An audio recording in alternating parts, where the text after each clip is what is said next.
আমার নাকি ডিভোর্স হয়ে যাচ্ছে, আমার 26 বছর বিয়ে হয়ে গেছে, আর এখন ডিভোর্স করে আমি করবোটা কি? আর করবোই বা কেন?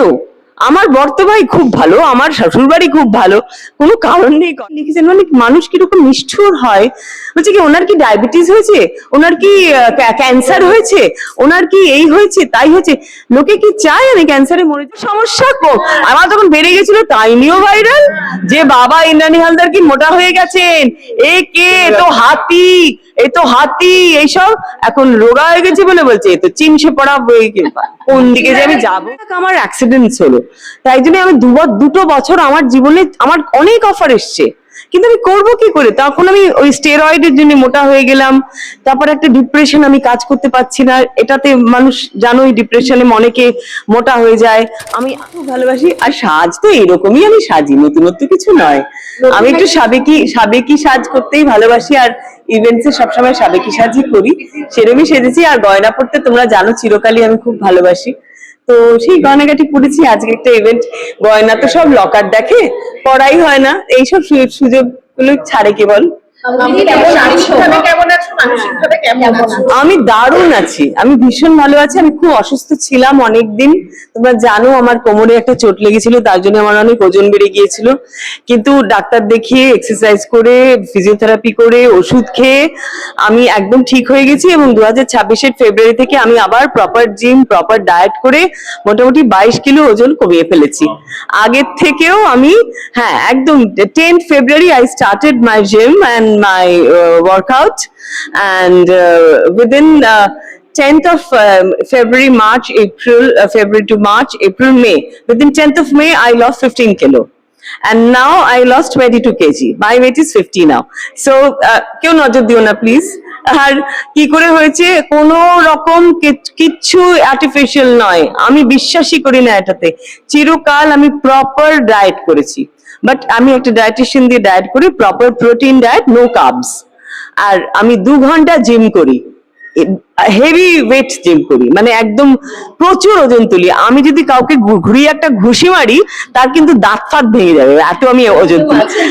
না না, কখনো করিনি, না প্রয়োজন পড়েনি কখনো কাউকে মারার, সত্যি কথা বলতে কি। আর মারবো কেন? মিষ্টি কথায় আমার মনে হয় অনেক বেশি ভালো কাজ হয়। কেউ যদি কোনো অন্যায় করে, তাকে একটু ভালো করে বোঝালে ভাই তুমি এটা অন্যায় করছো, আমার মনে হয় that's the best way to for any solution.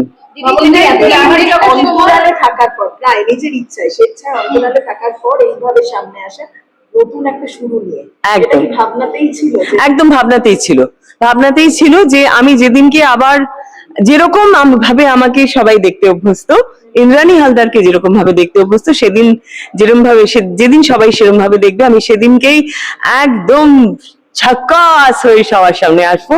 এবং এখন শুধু ওয়েট করছি কবে আমাকে সবাই কাজের জন্য ডাকবে, কারণ সবাই ভীষণ ভাবে বলছে যে কবে আপনাকে পর্দায় দেখবো। এখন দেখো, এটা তো আমার উপর নির্ভর করছে না, এটা নির্ভর করছে বিভিন্ন চ্যানেলের উপরে। তবে television serial, daily soap, I am not too much interested at the moment. 40 বছর হয়ে গেছে, অনেক ডেইলি সোপ করেছি, আর ওই সকাল 9টা থেকে রাত্রি 9টা আমার আর পোষাবে না। তবে যদি গোয়েন্দা গিন্নি হয় তাহলে কিন্তু আইল give it a second thought. হ্যাঁ, এবং লোকে চাইছে একটা সিরিয়াল যেটা 10 বছর পরেও লোকে দেখতে চায়, যেখানে আজকে সিরিয়াল শেষ হয়ে গেলে কালকে লোকে নাম ভুলে যায়, সেখানে I think Zee Bangla is blessed with Goyenda Ginni এর মতন একটা production. They should think about it, তাদের করা উচিত এটা। এবং যদি ওরা করেন, আমি কিন্তু তাহলে যতই আমার কষ্ট হোক, আমি কিন্তু গোয়েন্দা গিন্নিটা করবো। কিন্তু গোয়েন্দা গিন্নি যদি না হয়, আমি ডেইলি সোপ করবো না, আমি ওটিটি করবো। আমি ভীষণ ভাবে ওয়েব সিরিজ আমরা দেখিও, করতেও ভালোবাসি। ছবিতে যদি কেউ কাজ করেন করবো। আমি প্রচুর বিজ্ঞাপন করছি, এখন প্রচুর অ্যাডস করছি। আমি অনেকের জন্য ব্র্যান্ডিং করি, তারা সব রিনিউয়াল করেছে, এবং নতুন করে তোমরা আমাকে পিটি শাড়িতে আবার দেখতে পাবে। হ্যাঁ, আর তোমরা সোশ্যাল মিডিয়া যদি ফলো করো, রেগুলার বেসিসে দেখতেই পাচ্ছ আমার সব বিভিন্ন রকম গ্ল্যামারাস ছবি আমি দিচ্ছি। So this is my plan, and thanks to my media friends, যারা আমাকে ভীষণ ভাবে সব সময় বলছে তুমি কবে, তাদের জন্য, তাদের মোটিভেশনের জন্যই কিন্তু I lost 22 KG actually, because I love them, I love all of you. আমি চাইছিলাম যে আমি সব ইভেন্ট করতাম, আমি যেমনি রক্ষাবন্ধন করব, আমার বাড়িতে সবার নেমন্তন্ন, যে যে আসতে চায়, ছেলে মেয়ে সবাইকে রাখি বাঁধবো, সবাই মিলে মিষ্টি খাবো, হই হই করবো, মিষ্টি সেরা খাওয়াবো ভাই সকালবেলা। আর একেলগে এতজনের রান্না আমি করতে পারবো না, যদিও আমি এখন মানে রান্নায় ভীষণ এক্সপার্ট, কারণ আমার পাক্কা রাঁধুনি এখন, কারণ আমার মা খুব অসুস্থ, আমার মা কিছু করতে পারে না, রান্নার লোক রাখতে দেয় না বলে আমাকে রান্না করতে হয়। আজকেও আলু পোস্ত রান্না করেছি চিংড়ি মাছ দিয়ে। Every day I cook something. মানে সাফল্যের একদম শীর্ষে থেকে এখানে তুমি সমস্ত রকম গ্ল্যামার তারপরে স্পটলাইটটা পেয়েছো, সেখান থেকে হঠাৎ করে ইচ্ছায় সরে যাওয়া মিস করেছো কতটা? আর নিজেকে এবং এই ছাড়া কাজের অফারও পেয়েছিলে। হ্যাঁ হ্যাঁ হ্যাঁ, সরে যাওয়া নয়, অ্যাকচুয়ালি আমার তো অ্যাক্সিডেন্টটা হওয়ার পরে আমি তো জি বাংলার একটা করছিলাম, ঘরে ঘরে জি বাংলা, আমি পারলাম না করতে, আমার এত কোমরে যন্ত্রণা করছে, ওটাতে অনেক জায়গায় যেতে হতো, তো ট্রাভেলিং করতে হতো। আমি 11টা এপিসোড করে I had to leave, because I was, মানে আমি শরীর দিচ্ছিল না, আমি ছেড়ে দিলাম, আমি অজিতকে বললাম হাত জোর করে আমার ছেড়ে দাও, আমি অসুস্থ, আমি পারবো না, আমি ট্রাভেল করতে পারছি না। তারপর 1.5 বছর আমি কিছু করিনি, আমি জাস্ট বেড রিডেন ছিলাম, এবং আমি আবার পড়ে গেলাম, তারপরে আমার পায়ের লিগামেন্ট ছিঁড়ে গেল, ব্যাক টু ব্যাক আমার অ্যাক্সিডেন্টস হলো। তাই জন্য আমি 2 বছর আমার জীবনে আমার অনেক অফার এসছে, কিন্তু আমি করবো কি করে? তখন আমি ওই স্টেরয়েডের জন্য মোটা হয়ে গেলাম, তারপর একটা ডিপ্রেশন, আমি কাজ করতে পারছি না, এটাতে মানুষ জানোই ডিপ্রেশনে অনেকে মোটা হয়ে যায়। আমি হ্যাঁ, আমি এত অ্যাক্টিভ, জিম করতে পারছি না, আমি জিম পারসন। তো নানান রকম কারণে আমি যে স্বেচ্ছায় সরে গেছি তা নয়, আই ওয়াজ ফোর্সড টু, মানে ফর মাই হেলথ ইস্যু। কিন্তু যে মুহূর্তে আমি আবার ঠিক হয়ে গেছি, আমি এখন ভীষণ ভাবে করতে চাই, এখন I am waiting for the offer. ভীষণ সাপোর্ট করেছে। আমি যখন মোটাও হয়ে গেছি, আমার বর বলছে আমাদের বাড়িতে বিয়ে ছিল, আমার তো 6টা ননদ, জানো তোমরা সবাই, আমি বাড়ির ছোট বউ, আমার সব ননদ বলছে তোকে, আমাকে সবাই ইন্দু বলে রাখে, ইন্দু তোকে কিন্তু এইভাবে গোলগাল মা লক্ষ্মী আমাদের একদম এইভাবেই সুন্দর লাগছে, ওই কাঠখোট্টা চেয়ার আমাদের চাই না, আমাদের ইন্দু এরমই থাক। আমার বর তো মোটা হয়েছে তো কি হচ্ছে, তাতে পৃথিবীতে কি মোটা হয় না, সবসময় কি সবাই এই ঠিক আছে, কিছু ব্যাপার না, ও মোটা হয়েছে রোগা হয়ে যাবে, ছাড়া তো ডোন্ট ডিপ্রেশন বাদ দাও। Bhaskar is like that, is full of life. ও কিন্তু স্লিম এন্ড ট্রিম, সুগারের রোগী হলে কি হবে, ওর মানে হাঁটে ভীষণ পাতলা, একদম ফ্যাটলেস চেহারা পুরো। এবং আমি যখন আস্তে আস্তে রোগা হলো, তখন আমার বড় বলছে কি করছো বস, কি ব্যাপার ইন্দুরানী আমার, একদম আরাম। দেখো আমি একটু এই তো এখন আমার বড় ননদ কালকেই আমাকে বলছে, মা গো তুই আর রোগা হোস না মা, এবার তোকে ভাল লাগছে না, আর রোগা হবে না, না আর। হ্যাঁ, আর সব থেকে মানে আমার যেটা খারাপ লেগেছে জানিস, অনেকেই আমার এই চেহারা দেখে অনেকে লিখেছেন, অনেক মানুষ কিরকম নিষ্ঠুর হয়, বলছে কি ওনার কি ডায়াবেটিস হয়েছে, ওনার কি ক্যান্সার হয়েছে, ওনার কি এই হয়েছে তাই হয়েছে, লোকে কি চায় আমি ক্যান্সারে মরে যাই? হ্যাঁ, আমি না বুঝতে পারি না, আমার গোটা বাড়ির শুদ্ধ সবাই ডায়াবেটিসে মারা গেছে, কিন্তু I am the only one যার কোনো রকম রোগ নেই, না ডায়াবেটিস, না থাইরয়েড, না প্রেশার, আমার কোনো ওষুধ খেতে হয় না।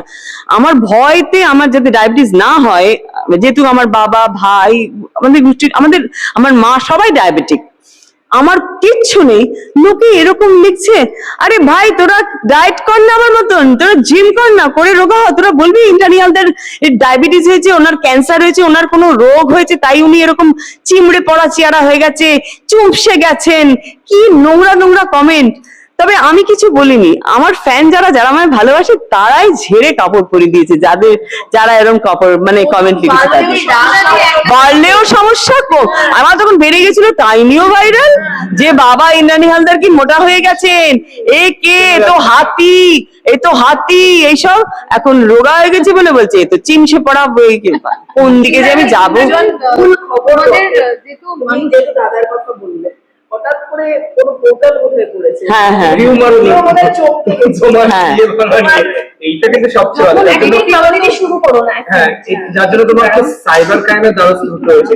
এই যে সোশ্যাল মিডিয়ার এই যে ব্যক্তিগত জীবনে অনধিকার চর্চা, এই কিছু পোর্টাল মানুষ বাড়িতে বসে তৈরি করেন, এবং তারা বেসিক্যালি পয়সা রোজগার করার জন্য করেন এই পোর্টাল গুলো। কারা করেন আমরা কিন্তু জানতেও পারি না, এবং সাইবার ক্রাইম সত্যি বলতে কি মানে ধরে কুলিয়ে উঠতে পারছে না।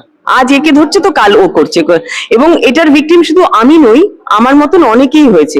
আমি দেখেছি শুভশ্রী নাকি রাজের সঙ্গে ডিভোর্স হয়ে গেছে, এরকম নিউজ, রচনাকে নিয়ে, ঋতুপর্ণাকে নিয়ে, সবাইকে নিয়ে, কেউ বাদ নেই। তো আমরা ভাই, আমরাও তো মানুষ। কি জানো তো, এরকম একটা রসালো খবর, যেমন কিছুদিন আগে যেটা বলছিলাম, আমার নাকি ডিভোর্স হয়ে যাচ্ছে। আমার 26 বছর বিয়ে হয়ে গেছে, আর এখন ডিভোর্স করে আমি করবোটা কি? আর করবোই বা কেন? আমার বর তো ভাই খুব ভালো, আমার শ্বশুর বাড়ি খুব ভালো, কোনো কারণ নেই করার। কিন্তু ওই যে রসালো পোর্টালটায় লিখে দিল ইন্দ্রাণী হালদারের 58 বছর বয়স। ভাই আমার 58 নয় রে, এতটাও নয় রে, 58 বছর বয়সে ডিভোর্স। এবারে সাধারণ লোক তারা ভালো, এই ইন্দ্রাণী হালদারের ডিভোর্স হচ্ছে, দেখি দেখি কি, ক্লিক টক পয়সা একদম। যে পোর্টালটা করেছে, একটা ক্লিক 50 টাকা, এবার 10টা ক্লিক 10 টাকা, 100টা ক্লিক 100 টাকা। এবার যারা ক্লিক করছে তারা তো বুঝতে পারছে না, এবার যে পোর্টাল করেছে সে তো মাল কামিয়ে মালদার হয়ে যাচ্ছে, একদম ফ্ল্যাট বুক করে ফেলছে। আরে ইন্দ্রাণী হালদারের একটা পোর্টাল করে আমি তো সাউথ সিটিতে ফ্ল্যাট কিনবো, এত কোটি টাকা কামিয়ে ফেলেছি। করবে না কেন লোকে? কিন্তু ভাই মনে রাখবেন একটা কথা, ওই ওপরে যে বসে আছে না জগন্নাথ দেব, দেখবে কিন্তু ওই টাকা ডাক্তারে খাবে। আমাকে নিয়ে বা আমাদের নিয়ে যে নোংরামিগুলো আপনারা করেন বাড়িতে বসে, পোর্টালগুলো যে নোংরা খবরগুলো করেন, আপনাদের গোষ্ঠী কিন্তু একদম ভগবান না পেছনে আছলা বাস দিয়ে দেবে একদম। এইটা বলে দিলাম, অভিশাপ দিচ্ছি না, বলে দিচ্ছি, এটা বলছি, এটা হবে কিন্তু। ব্লক করিয়েছে? আমি ব্লক করিনি, কিন্তু আমার বন্ধুরা এত ভালো, তারা সবাই রিপোর্ট করিয়ে ফেসবুক থেকে উঠিয়ে দিয়েছে। সাইবার ক্রাইমকে আমি মেল করেছি, কিন্তু সাইবার ক্রাইম আর করবেটা কি? ওরা আর কত, ওদের তো অনেক কাজ আছে। ইন্দ্রাণী হালদারের ডিভোর্স হচ্ছে, এটা যদি মানুষ বিশ্বাস করে, সে বোকা তাহলে। আর কেউ যদি এগুলো দেখে, আমার নলেজ, আমি বললাম, আমার বড়দি দিদি বললো যে আমি তো ক্লিকই করি না, দেখি না, তো যাই ওকে বলছি দেখবেই না ওগুলো। আর তারপরে আরো একটা জিনিস আমি সবাইকে সচেতন করছি, কিছু কলস আছে যে আননোন নাম্বার থেকে আসে, সেই ফোনটা যদি আপনি ধরেন, সেই ফোনটার আপনি হ্যালো বলে কথা বলতে বলতে কিন্তু আপনার ব্যাংক অ্যাকাউন্ট থেকে পুরো টাকা চলে যাবে। সুতরাং যেটা করবেন সেটা হচ্ছে, যখন এরকম আননোন নাম্বার থেকে ফোন আসবে, সঙ্গে সঙ্গে মোবাইল ডেটাটা বন্ধ করে দেবেন, ওয়াইফাইটা বন্ধ করে দেবেন। যদি মোবাইল ডেটা অন থাকে তাহলে কিন্তু হ্যাকিংটা হতে পারে, কিন্তু যদি নেট অফ থাকে তাহলে কিন্তু there will be no hacking. সুতরাং বিওয়্যার অফ দ্যাট।